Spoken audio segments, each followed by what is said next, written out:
Brasil caminhando para uma recuperação judicial ampla, geral, tá certo? O Brasil todo, por essa política irresponsável, inconsequente de um governo que está à frente do Brasil há 20 anos e só cresceu a corrupção e o narcotráfico e as facções criminosas. É isso que nós temos.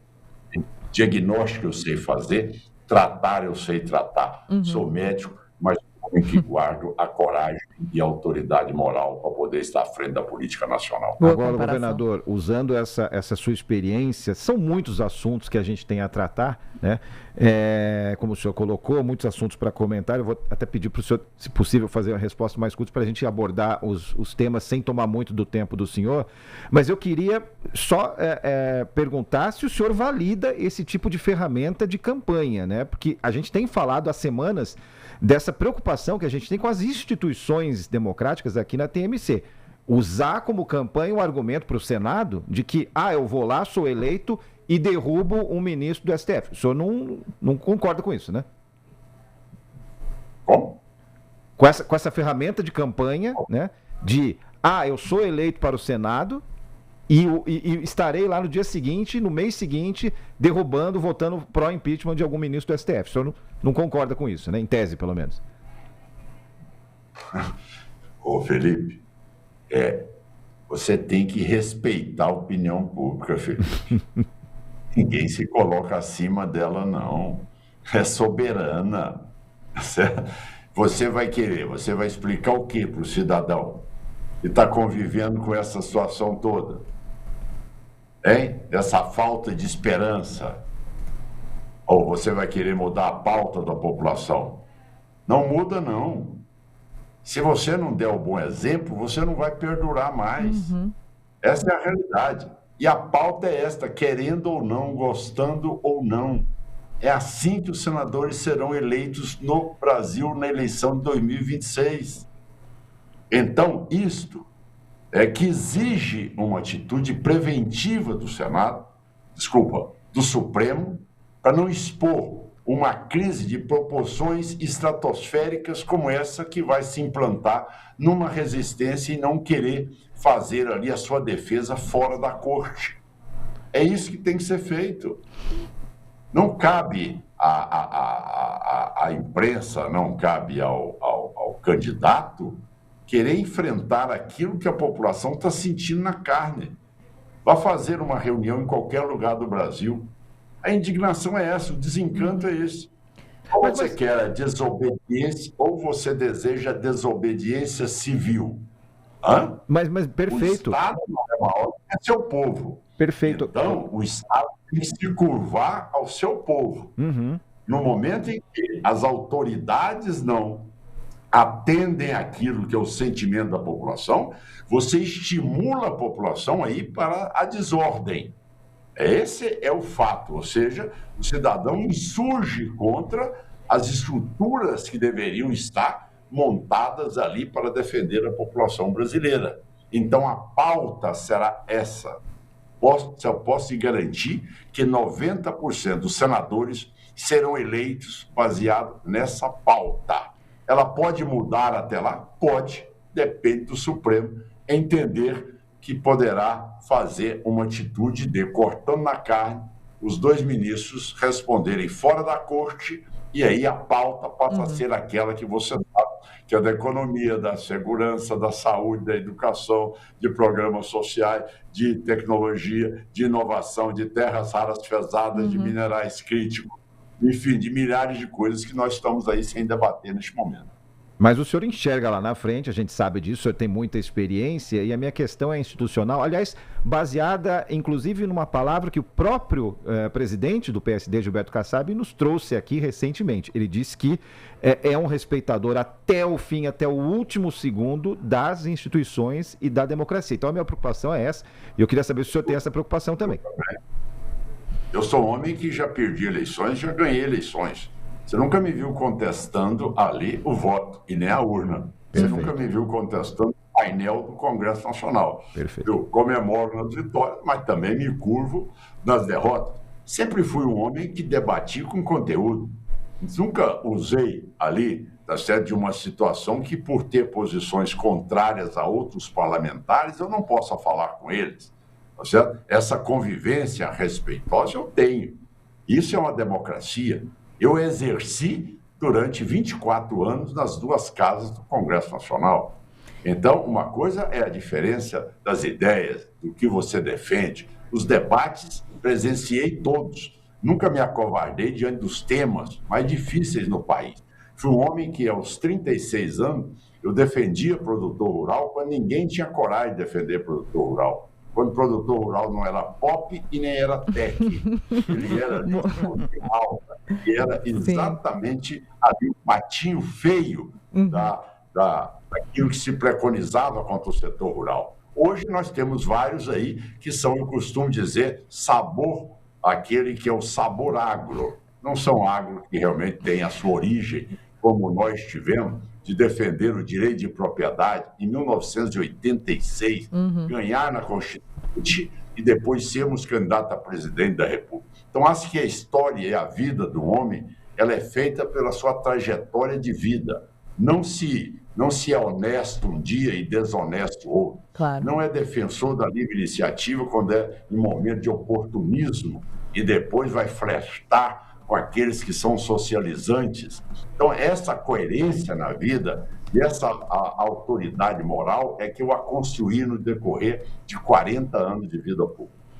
E dá para dormir tranquilo no travesseiro porque a população tem memória e nós temos registros. Lembrando aqui que esses assuntos que nós tratamos agora com o Ronaldo Caiado são importantíssimos aqui para a TMC. Nós temos bandeiras fortíssimas de combate à corrupção, sempre, à transparência e também em relação à credibilidade das instituições. Agora, eu queria aproveitar que o governador falou sobre a sua trajetória, que realmente é uma das mais longas e maduras no nosso país, trajetória política, está há décadas em Brasília, viu Brasília mudar profundamente. Tem muita gente que diz que o centro do poder em Brasília saiu do Planalto, migrou para o Congresso por causa do orçamento, emendas. O senhor concorda que o presidencialismo mudou no Brasil, na prática? Como o senhor enxerga essa mudança, se o senhor enxergar a mudança? Joana, você tem uma deformidade, você tem uma situação que você hoje não sabe definir qual é o sistema político brasileiro. Tá? Eu sou um homem que acredito, trabalhei muito por uma reforma política, acho que nós vamos avançar sim no meu mandato de presidente da República. Posso te dizer que você não sabe definir o sistema hoje. Por que você não sabe? Porque quando você tem a figura da presidência envolvida em escândalos, você não tem como ter aquilo que é o norte para um país. O presidencialismo, ele exige que realmente aquilo que foi eleito, ele foi também aprovado um projeto e um plano de governo. Esse plano de governo nunca existiu. Por quê? Porque cada momento que tem que tapar uma CPI, libera-se mais emendas impositivas. Isso nunca existiu na minha época. Eu nunca vi emenda impositiva. Emenda para nós era valores lá de 1 milhão, 2 milhões de reais, que ninguém nem dava atenção àquilo, aquilo era coisa secundária. Função de parlamento não é votar por videoconferência, não é votar à distância. A função do parlamento é aprovar o orçamento e poder legislar e fiscalizar o Congresso, o Executivo brasileiro. Deformaram totalmente a prática hoje. Você não vê grandes debates, os maiores debates liberam para voto virtual. Então você vota à distância. Você vota um tema como reforma tributária, uma emenda à Constituição brasileira, vai mexer na vida de 215 milhões de pessoas, e que as pessoas não sabem nem o que estão votando. Liberou mais emenda, então vota de acordo com o líder. O líder votou sim, todo mundo vota sim. Estou lá no interior, o outro está viajando, o outro está no exterior, aí fica lá votando, não está sabendo nem o tema, não se discute mais. As comissões são esvaziadas, tá certo? Isso nós precisamos de resgatar, isso não é democracia, isso não é presidencialismo, isso é anarquia, isso é uma desordem completa do poder no Brasil. Você não sabe se é presidencialismo, se é semipresidencialismo, se é parlamentarismo, se é semiparlamentarismo, se é anarquia. O que nós vivemos hoje? Quem manda no país hoje? É o presidente do Congresso, é o presidente do Supremo, é o presidente da República? Quem é que foi eleito para dar o norte ao país? É por isso, a crise é moral. Se você não tiver um homem que tenha conhecimento, que tenha postura para poder chamar todos os poderes, ali o presidente da Câmara, do Senado, do Supremo, e sentar à mesa, como eu fiz no meu estado de Goiás quando eu cheguei. Olha, eu não sou homem de ficar dando entrevista de enfrentamento com o presidente de poder. Eu quero conversar com todos os senhores aqui dentro. Vamos discutir a crise. Eu fui eleito com este programa de governo. Tá certo? Eu preciso ter as regras para o meu gasto da nossa área, do discricionário, do orçamento da União. Isso não pode ser pulverizado sem que tenha um projeto uniforme para desenvolver o país. Eu não posso estar recebendo ordens aí do Supremo que tem ingerência dentro da gestão, a qual ela foi aprovada pela população. Então vamos trazer aí cada um buscando a sua harmonia e o respeito entre os poderes, mas sabendo que agora tem presidente da República, tem pessoa capaz de poder governar e saber exatamente como exercer a função da presidência no sistema presidencialista. Você não pode chamar hoje o sistema atual de presidencialista, não é um sistema presidencialista, de maneira alguma. Você não tem o exercício do presidencialismo no Brasil. Você tem uma desordem institucional, uma baderna institucional. Essa é a realidade. Provocada por quê? Por ausência de homens que tenham espírito público para governar o país. Governador, uma última pergunta, então, para a gente fechar, muito objetiva, e o setor que o senhor representa que está preocupado com essa questão. O Brasil está aqui, Estados Unidos de um lado, China do outro, ambos mercados importantíssimos. O que o futuro presidente Ronaldo Caiado vai fazer com relação a essa disputa tarifária que a gente está enxergando no país? Para terminar a nossa conversa. Felipe, você me dá um assunto tão relevante, você me dá só poucos segundos. É o que está combinado com a assessoria, governador. A gente toma a bronca da assessoria depois. Porque agora você realmente trouxe um tema da relevância, da importância e da mediocridade do atual governo. Tá certo?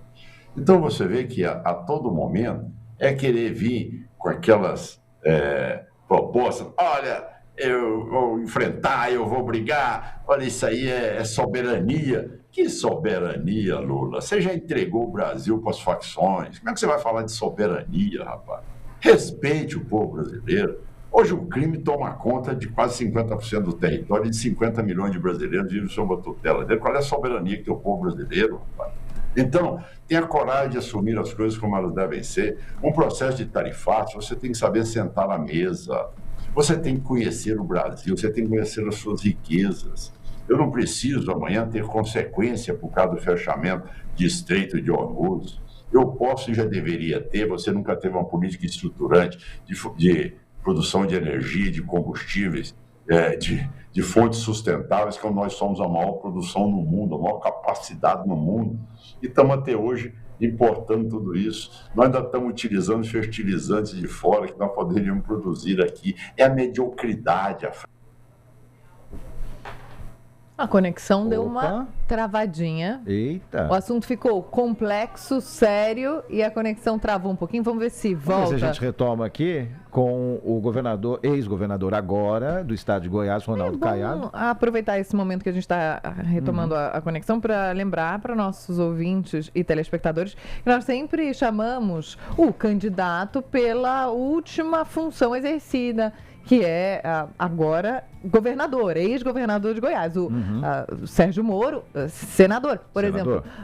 Hugo Mota, a gente tem que chamar de presidente, porque é presidente da Câmara, não é presidente do Brasil, mas é presidente da Câmara. Fernando Haddad, ministro. Ministro, porque que não até é outro mais. dia era ministro e assim por diante. Agora, olha só, hein? Questão de soberania, terras raras, acabamos de receber a informação aqui de que acabou a bateria do governador durante essa longa entrevista, mas é uma entrevista cujo tamanho é, como como a gente sempre diz aqui, estabelecido em um acordo entre a TMC e, obviamente, as assessorias, e o mesmo espaço para todos os pré-candidatos e pré-candidatas, né? Então, você que nos acompanha desde o primeiro dia, sabe que o compromisso é esse, trazer todos os lados para que você tire as suas próprias conclusões, especialmente falando de processo eleitoral, de período eleitoral. Então, pode ter certeza de que se a gente não conseguir retomar o contato com o governador Ronaldo Caiado agora, hoje, daqui 10 minutos, daqui meia hora, a gente vai voltar a conversar com ele ao longo de todo esse processo, assim como a gente conversou com Fernando Haddad, com Sérgio Moro, com Marina Silva, todo mundo que a gente tem ouvido aí nas últimas semanas.